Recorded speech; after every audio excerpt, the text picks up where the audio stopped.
प्रधानमंत्री नरेंद्र मोदी ने जम्मू कश्मीर के दौरे के दौरान चिनाब ब्रिज और अंजी पुल का उद्घाटन किया, जो क्षेत्रीय कनेक्टिविटी में मील का पत्थर साबित होंगे। इसके साथ ही कटरा श्रीनगर वंदे भारत ट्रेन को हरी झंडी दिखाकर यात्रा को सुगम और सुरक्षित बनाने की दिशा में महत्वपूर्ण कदम उठाया गया। दिल्ली में आयोजित चौथे भारत केंद्रीय एशिया संवाद की अध्यक्षता करते हुए विदेश मंत्री डॉक्टर एस जयशंकर ने क्षेत्रीय सुरक्षा, आतंकवाद, कनेक्टिविटी, प्रौद्योगिकी सहयोग और विकास साझेदारी पर व्यापक चर्चा की। केंद्रीय एशियाई देशों के विदेश मंत्रियों ने पहलगाम हमले की कड़ी निंदा की और आतंकवाद के खिलाफ एकजुटता जताई। केंद्रीय वित्त मंत्री निर्मला सीतारमण ने आंध्र प्रदेश के पाल समुद्रम स्थित NACIN परिसर में बच्चों के साथ मिलकर मियावाकी पद्धति से पौधा रोपित किया। यह पहल जैव विविधता और पर्यावरण संरक्षण के लिए एक महत्वपूर्ण कदम है।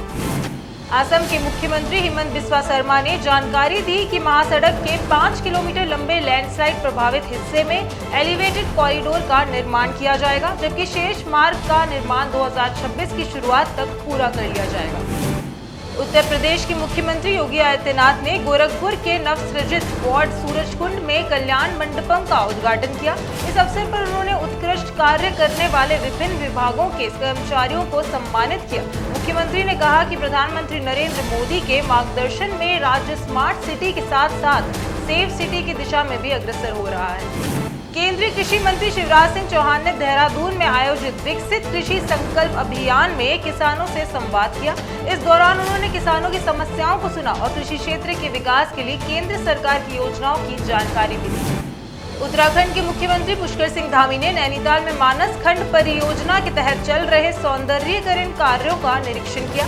उन्होंने परियोजना की प्रगति की समीक्षा करते हुए अधिकारियों को आवश्यक दिशा निर्देश दिए ताकि पर्यटकों के लिए नैनीताल को और आकर्षक बनाया जा सके।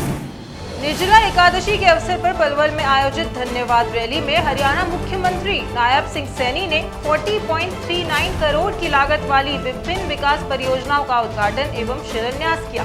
इस दौरान उन्होंने क्षेत्रवासियों का आभार व्यक्त करते हुए ये कहा कि प्रदेश सरकार विकास के नए आयाम छू रही है।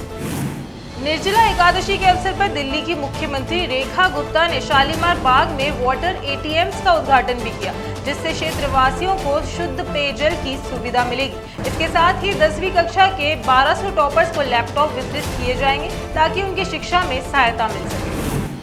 केंद्रीय मंत्री किरेन रिजिजू ने नई दिल्ली में उम्मीद केंद्रीय पोर्टल लॉन्च किया है, जो वक्फ संपत्तियों के पंजीकरण, विवरण और खातों की ऑनलाइन निगरानी के लिए केंद्रीकृत डिजिटल प्लेटफॉर्म है।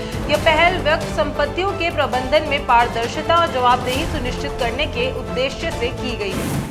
हरियाणा के पूर्व मुख्यमंत्री मनोहर लाल खट्टर ने चंडीगढ़ में उत्तरी राज्यों के ऊर्जा मंत्रियों के सम्मेलन की अध्यक्षता की। इस दौरान इंटर स्टेट ट्रांसमिशन क्षमता, ऊर्जा इंफ्रास्ट्रक्चर को मजबूत करने और संसाधनों की पर्याप्तता सुनिश्चित करने सहित ऊर्जा क्षेत्र से जुड़े विभिन्न मुद्दों पर व्यापक और सार्थक चर्चा की।